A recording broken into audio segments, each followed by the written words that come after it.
Ndugu mtazamaji, karibu kwenye chaneli ya simulizi za kutisha na kusisimua iitwayo The Book of Magic Stories. Kama ndio mara yako ya kwanza kukutana na chaneli hii, tafadhali gusa alama ya kengele ili kusubscribe na uwe wa kwanza kupata notification pale ambapo ninapokuwa nimeweka simulizi mpya. Karibu sana kwenye chaneli hii na mimi ni Ayubu Obedi. Sasa tuanze simulizi yetu. Kulikuwa na kijiji cha mbali kando kando ya msitu mzito uliokuwa ukifunika vilima vya kijani na mabonde yaliyotiririsha mito midogo midogo isiyokauka mwaka mzima. Kijiji hicho kiliitwa Mwangaza, japo jina lake halikulingana na hali yake, kwani kwa miaka mingi kiligubikwa na hofu, vilio na laana isiyoelezeka. Chanzo cha hofu hiyo alikuwa mwanamke mmoja mzee aliyejulikana kwa jina la Bibi Nyau.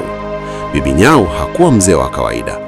Alikuwa mwembamba kupita kiasi, ngozi yake ikiwa imekunjamana kama gome la mti mkavu, macho yake mekundu kama makaa ya moto, na sauti yake nyembamba iliyopenya masikioni kama upepo wa usiku.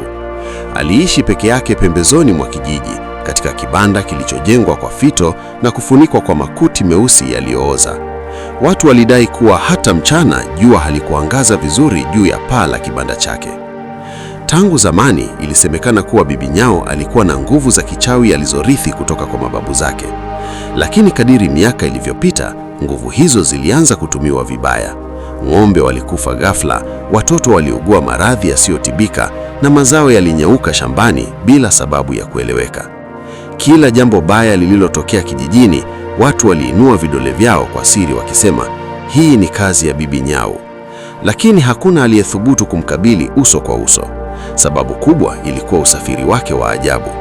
Ilisemekana kuwa kila usiku wa manane, Bibi Nyau alipaa angani akitumia ungo wake wa zamani.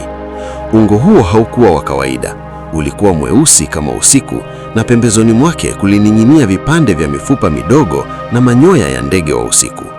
Alipoketi juu yake, alitamka maneno ya ajabu kwa lugha isiyoeleweka, na ungo huo waliinuka juu, ukimchukua juu ya miti, juu ya nyumba na kupotea gizani. Watoto wengi walikuwa wamewahi kuona kivuli kikiruka angani wakidhani ni ndege mkubwa, lakini wazazi wao walijua ukweli. Lala mapema, usipotii Bibi Nyau atakuchukua. Katika kijiji hicho aliishi kijana jasiri aliyeitwa Kito. Kito alikuwa yatima, akiishi na bibi yake mzaa Mama Rehema. Tofauti na wengine, Kito hakuamini kabisa kuwa kila jambo baya lilitokana na uchawi. Alikuwa na shaka, lakini pia alikuwa na hamu ya kujua ukweli. Siku moja, mazao ya Mama Rehema yalinyauka ghafla. Shamba lao la mahindi liligeuka njano ndani ya usiku mmoja. Mama Rehema alilia kwa uchungu, kwani huo ndio ulikuwa tegemeo lao pekee. Wazee wa kijiji walikusanyika na kwa mara nyingine jina la Bibi Nyau lilitajwa. Kito alikasirika. Hatuwezi kuendelea kuishi kwa hofu, alisema kwa sauti ya uthabiti. Kama ni kweli yeye ndiye anayefanya haya, basi lazima tujue. Usiku huo Kito alijificha karibu na kibanda cha Bibi Nyau. Mwezi ulikuwa umejaa, ukitoa mwanga hafifu uliocheza juu ya nyasi. Alikaa kimya, akisikiliza sauti za bundi na upepo. Saa zilivyopita, usingizi ulimshika. Lakini ghafla alishutuka aliposikia sauti ya kuimba kwa sauti ya chini, sauti iliyotetemesha hewa. Ndani ya kibanda, moshi mweusi ulianza kupaa. Mlango ulifunguka polepole, na hapo akatokea Bibi Nyau akiwa amevaa shuka jeusi lililoburuzuka chini. Mkono mmoja ulibeba ungo wake.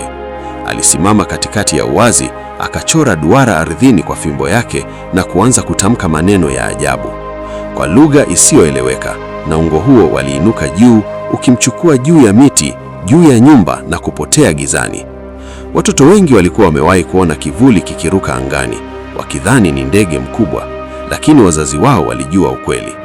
Kito alijificha nyumba ya kichaka, moyo wake ukidunda kwa nguvu. Ndipo alisikia jina la kijiji chao likitajwa. Walikuwa wanapanga kuleta ukame mkubwa zaidi na hata kuchukua roho za watoto wawili ili kuongeza nguvu zao. Kito alitetemeka kwa hasira na hofu. Ghafla, mti uliokuwa amejificha ulitoa mlio.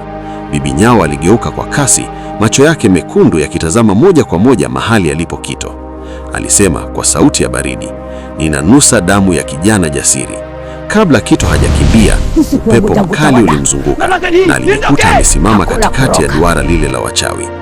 Alijaribu kupiga kelele, lakini sauti haikutoka.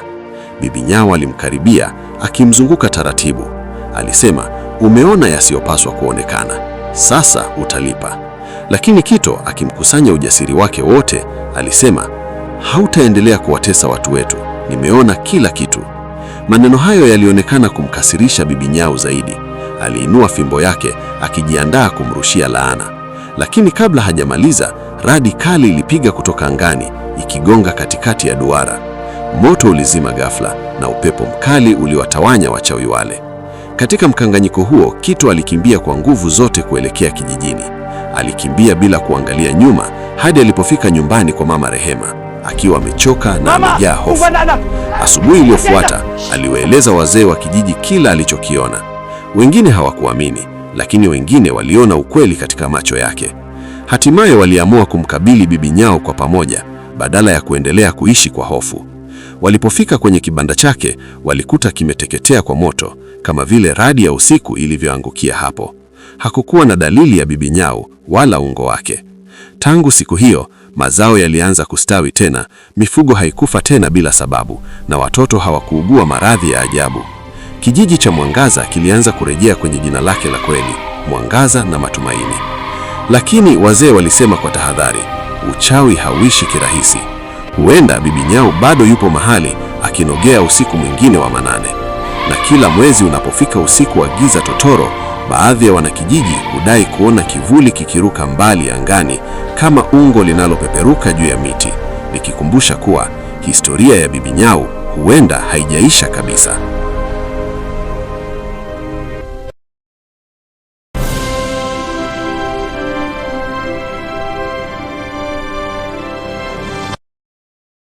Ndugu mtazamaji, asante kwa kutizama simulizi hii mpaka mwisho, na pia kama umeipenda, niandikie kwenye comment section hapo chini, na pia unaweza kunitumia ujumbe mfupi kupitia namba yangu ya WhatsApp ambayo ni 0766947545, na pia kama una mchango wowote wa kifedha ili kuiboresha The Book of Magic Stories, unaweza kutuma kiasi chochote ulichonacho kupitia namba yangu ya M-Pesa ambayo ni 0766947545. Jina langu naitwa Ayubu Obedi. Tukutane katika simulizi zifuatazo. Asante na kwa heri mpaka wakati mwingine tena.